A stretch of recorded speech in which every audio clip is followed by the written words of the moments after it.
গত যে মাদারীপুর লেকে দীপ্ত হত্যা মামলা হয়েছে রিসেন্টলি একটা, এটাতে আমার বাবাকে 13 নম্বর আসামি করা হয়েছে। যদি এখানে আমার বাবা অপরাধী হতো, যদি তদন্ত করে কোনোভাবে এটা বের হয় যে সে অপরাধী, তাহলে আমার কোনো অভিযোগ নাই, তাকে শাস্তি দেওয়া হোক। আমি কোথায় যাব আমি কিছুই জানি না। আমি এই টিএসসিতে আসতেছি, বিভিন্ন মানুষের কাছে, সমন্বয়ক ভাইদের কাছে আমি যাওয়ার মতো চেষ্টা করতেছি, কিন্তু কোনোভাবেই আমি কারোর সাথে কন্ট্যাক্ট করতে পারি নাই। আজকে মোটামুটি 1 সপ্তাহ ধরেই এই টিএসসিতে এসে বিভিন্ন দাঁড়ে দাঁড়ে ঘুরছি, যাতে আমি হাসানাত আব্দুল্লাহ ভাই বা সার্জিস আলম ভাই এদেরকে আমি পাই, যাতে তাদের কাছে আমি আমার প্রবলেমটা বলতে পারি। দেখেন, আমি হচ্ছে কলেজ অফ অ্যাপ্লাইড হিউম্যান সায়েন্সের 4th ইয়ারের রিসোর্স ম্যানেজমেন্ট বিভাগের একজন স্টুডেন্ট। আমি এই আন্দোলন যখন হয়, বৈষম্য বিরোধী ছাত্র আন্দোলন, প্রথম থেকেই 17 তারিখ থেকেই মোটামুটি আমার হচ্ছে রাস্তায় নামা। সেখানে আমার বাবা যথেষ্ট আমাকে সাপোর্ট করেছে যে মা তুমি যাও, ইভেন আমাকে টাকা পয়সাও দিয়ে দিয়েছে যে তুমি যদি বাইরে খেতে চাও বা তুমি আন্দোলনে তাও থাকবা। তো আমার ফ্যামিলির এত সাপোর্ট নিয়েই কিন্তু আমি রাস্তায় ছিলাম। আমার সব এভিডেন্স তো আছে, আপনারা চাইলে সেটাও নিতে পারেন। তো আমরা একটা ফ্যাসিস্ট সরকারের পতন করেছি। এখন পতন কেন করেছি? যাতে আমরা আমাদের জীবনটাকে আবার সেই আগের মতো স্বাধীনভাবে চলতে পারি। গত যে মাদারীপুর লেকে দীপ্ত হত্যা মামলা হয়েছে রিসেন্টলি একটা, এটাতে আমার বাবাকে 13 নম্বর আসামি করা হয়েছে। তো এটার কোনো ভিত্তি নেই, এবং সে যে আসলে অপরাধী কিনা এটাও কিন্তু তারা জানে না। তারা আন্দাজের ওপরে একটা ভিত্তিহীন, একটা মিথ্যা বানোয়ারভাবে এই মামলাতে তার নামটা এখানে ঢুকানো হয়েছে। তো আমাদের মাদারীপুর জেলা 2 আসনের সাবেক এমপি ছিলেন শাহজাহান খান। উনি যখন ক্ষমতায় ছিলেন তখনও আমার বাবা একজন সাবেক ইউনিয়ন পরিষদ চেয়ারম্যান ছিলেন। উনি বিভিন্নভাবে ওনার দ্বারা নির্যাতিত হতো। ওনার লোককে উনি জোর করে ভোট চুরি করে আমার বাবার বাজিতপুর ইউনিয়নে তার একজন প্রতিনিধিকে ওখানে নির্বাচিত সে করে। তারপর থেকে আমার বাবার এগেনস্টে মিথ্যা মামলা, একটার পর একটা মামলা, আপনারা জানতে পারবেন সেটা মাদারীপুরে একটু খোঁজ নিলেই।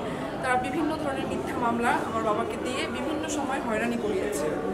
যারা আসল অপরাধী, আমার কথা একটাই, যদি এখানে আমার বাবা অপরাধী হতো, যদি তদন্ত করে কোনোভাবে এটা বের হয় যে সে অপরাধী, তাহলে আমার কোনো অভিযোগ নাই, তাকে শাস্তি দেওয়া হোক। আমার এটাতে আমার কোনো অভিযোগ নাই। কিন্তু যারা মানে আসলে জড়িত তাদের কোনো শাস্তি হচ্ছে না, কিন্তু নিরপরাধ মানুষগুলো কেন এই হয়রানির শিকার হবে?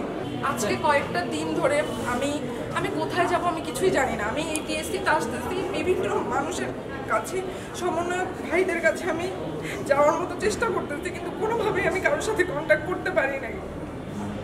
মানুষজন দূর থেকে অনেক কিছু আশ্বাস দেয়, বলে আপু হ্যাঁ আমরা দেখতেছি, কিন্তু কেউ কোনো কিছু, আসলে কেন নিরপরাধ মানুষ শাস্তি পাবে বলেন তো? এতদিন আওয়ামী লীগের আমলেও এই ঘটনাটা অহরহ এরকম ঘটনা আছে যে যার কোনো দোষ নেই, মিথ্যা মামলায় সে অনেকভাবে হয়রানির শিকার হয়েছে, জেল কেটেছে। আমার বাবার কথাই বলি, 2019 সালে জনাব শাহজাহান খান, যে প্রাক্তন আমাদের এমপি, ওনার নেতৃত্বে একটা মার্ডার মামলায় আমার বাবাকে ফাঁসানো হয়। সে 6 মাসের মতো জেলেও থাকে। তখন আমি স্টুডেন্ট হচ্ছে, তখন আমি ইন্টার পরীক্ষা দিই, আমার মনে আছে আমি পরীক্ষা দিচ্ছিলাম। ওই সময় আমার বাবা নাই, আমার ফ্যামিলির উপর একটা প্রেশার। তো আমার বাবা জেলে ছিল। তো এইগুলো কেন হবে? আবারও সেই পুনরাবৃত্তি কেন হচ্ছে? আমি বৈষম্য বিরোধী ছাত্র আন্দোলনের সমন্বয়ক ভাইদের কাছে অনেকভাবে যোগাযোগ করার চেষ্টা করেছি। আমি তাদের কাছ পর্যন্ত যোগাযোগ করার মতো আমি যেতে পারিনি তাদের কাছ পর্যন্ত। আমি এই জন্য প্রত্যেকটা দিন আমি ক্লাসে পড়ি, আজকেও আমি ক্লাসের পর এখানে এসে দাঁড়ায় আছি, যে যাতে আমি যদি কাউকে পাই, আমি যদি 1 মিনিট সময় পাই, আমি তাদেরকে বলবো যে আমার এই প্রবলেম, আমি এই আন্দোলনে ছিলাম, আমরা এই আন্দোলন করেছি, তাহলে কেন আজকে আমি ভুক্তভোগী হব বলেন তো? আমি আমার ফ্যামিলির সাপোর্ট ছাড়া কি আন্দোলন করতে পারতাম? না, পারতাম না। আমার বাবা, আমার মা, আমার ফ্যামিলি, পুরো ফ্যামিলি আমাকে সাপোর্ট দিয়েছে বলে আমি রাস্তায় নেমেছি, জীবনের ঝুঁকি নিয়ে আমি নেমেছি। তাহলে আজকে কি আমি কেন আন্দোলন করছি? আমার বাবা আসামি হবে এই জন্য? আমি কার কাছে বলবো? আমার বলার কোনো জায়গা নাই এখন। আমি এই জন্য দাঁড়িয়ে ঘুরতেছি। আমি এখানে এসে দাঁড়ায় থাকি যে আমি যাতে আমার সমন্বয়ক ভাইদেরকে যদি পাই, আমি তাদের কাছে বলবো। আজকে মোটামুটি 1 সপ্তাহ ধরেই টিএসসিতে এসে বিভিন্ন দাঁড়ে ঘুরছি, যাতে আমি হাসানাত আব্দুল্লাহ ভাই বা সার্জিস আলম ভাই এদেরকে আমি পাই, যাতে তাদের কাছে আমি আমার প্রবলেমটা বলতে পারি। তো সে ওইভাবে আওয়ামী লীগ বা বিএনপি কোনো দলের সাথে ডিরেক্টলি, যেটাকে বলে সরাসরি যুক্ত থাকা, সেভাবে ছিল না সে।